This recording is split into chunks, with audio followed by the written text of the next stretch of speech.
আমার ব্যানার হামলা কেন? আমার দেশ তোমার দেশ, বাংলাদেশ বাংলাদেশ, বাংলাদেশ বাংলাদেশ, আমার দেশ আমার দেশ, আমার দেশ তোমার দেশ, বাংলাদেশ।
আপনাদের বিরুদ্ধেও আন্দোলন করতে আমরা দ্বিধাবোধ করব না।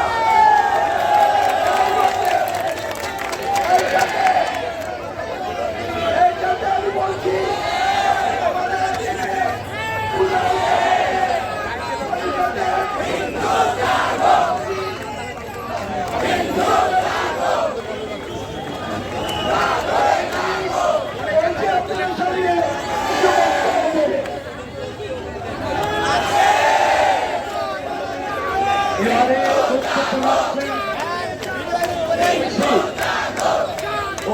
ডাক্তার ঐশ্বরিয়া আমাদের মধ্যে বক্তব্য রাখছেন। বাদলদার নিয়ে আমাদের জানেন সাবেক সভাপতি পূজা উদযাপন পরিষদের, তার নিয়ে ঐশী, ডাক্তার ঐশী আমাদের মাঝে এবারে বক্তব্য রাখছেন।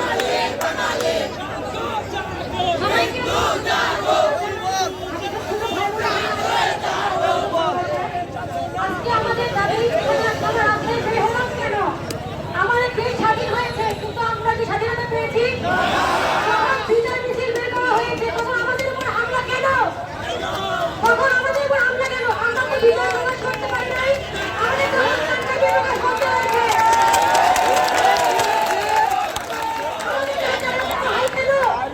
আমাদের কাছে চালান দেওয়া হয় কেন? আমরা কি একাধিক সংখ্যালঘু আমাদেরকে কেন বারবার বলা হয় যে ছেড়ে চলে যেতে? কত বছর ধরে আমরা এখানে আছি, আমরা কেন দেশ ছেড়ে চলে যাবো?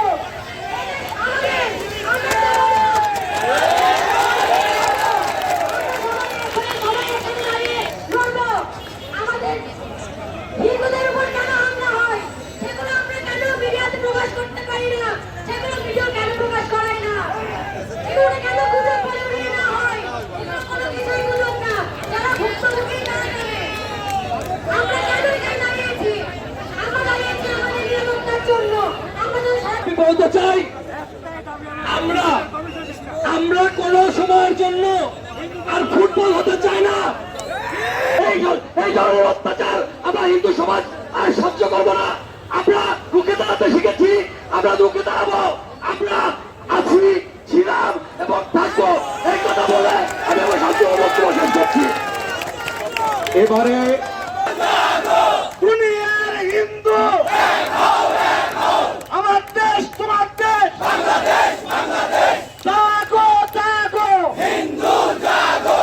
সম্মানিত উপস্থিতি, বিভিন্ন পর্যায়ে আমি কারোর নাম কোন সংগঠন উল্লেখ করতেছি না, সবাই আমরা সনাতনী, আমরা সবাই হিন্দু। আজ আমরা সকলের পক্ষ থেকে আমি প্রথমে শ্রদ্ধা জানাবো এই কোঠা আন্দোলনের যেসব শহীদরা তাদের প্রাণ হারাইছে, আমাদের হিন্দুদের ছেলে মেয়ে মাতার মধ্যে, আমরা তাদের আত্মার শান্তি কামনা করছি এবং তার পরিবারের প্রতি আমরা সমবেদনা জানাচ্ছি।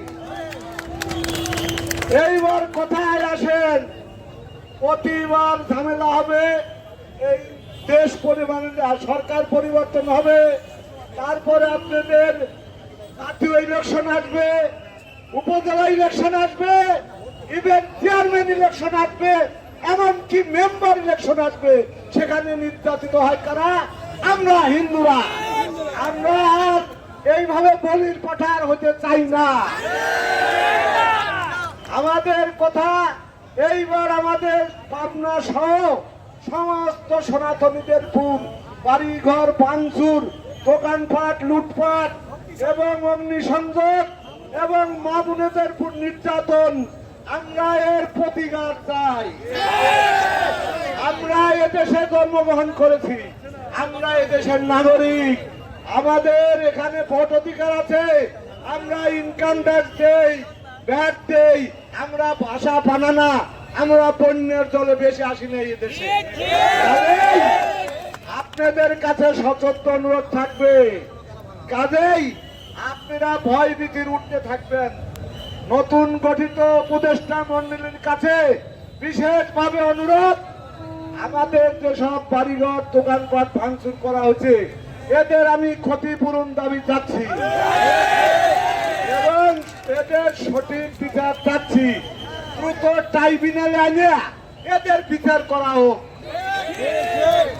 পাশাপাশি আমি আবারও জানা দিতে চাই যে আমাদের যে স্বার্থবা আছে, আমাদের সংখ্যালঘু সংখ্যা মানে কমিশন গঠন, তারপরে আমাদের হিন্দুদেরকে সংসদে 10% কোটা দিতে হবে, তারপরে আমাদের সুরক্ষায় বাস্তবায়ন করতে হবে, এই আমাদেরকে আলাদা মন্ত্রণালয় দিতে হবে, হিন্দু মন্ত্রণালয় দিতে হবে। এই মুহূর্তে আমাকে একজন বলছে গ্রামের হিন্দু আতঙ্ক আছে, আপনারা আতঙ্ক থাকবেন না। আজ থেকে আমরা একসাথে আমরা লড়বো। আমরা আবার কিছু হলে আমাদেরকে জানাবেন। আমরা প্রয়োজনে আমরা ওই টার্মিনাল থেকে এবং আমাদের গাছপাড়া থেকে সমস্ত সব আমরা অচল করে দেব। ছেলে মেয়ে বাচ্চা কাচ্চা হিন্দু জাগো জাগো জাগো হিন্দু জাগো আর তোর কিছু হলে তোর কিছু হলে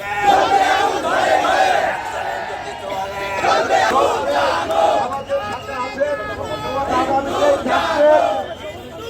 সমর্থন করেছেন, আপনাদের আমাদের সনাতনীদের পক্ষ থেকে ধন্যবাদ জানাই। আপনারা সুস্থ সুন্দরভাবে বাড়ি ফিরে যাবেন এবং নির্ভয় থাকবেন।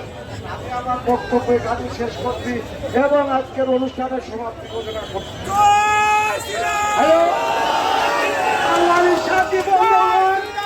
আপনাদের একটা ঘোষণা দিই, কোন হিন্দু বাড়িতে প্রত্যেক হিন্দুর বাড়ি শঙ্খ থাকে, আপনারা একজোটে সেই শঙ্খ পুঁতিয়ে দিবেন। সেই শঙ্খ পুষণে এলাকার যত হিন্দু সমাজ আছে তার মতো চেপে আসবে।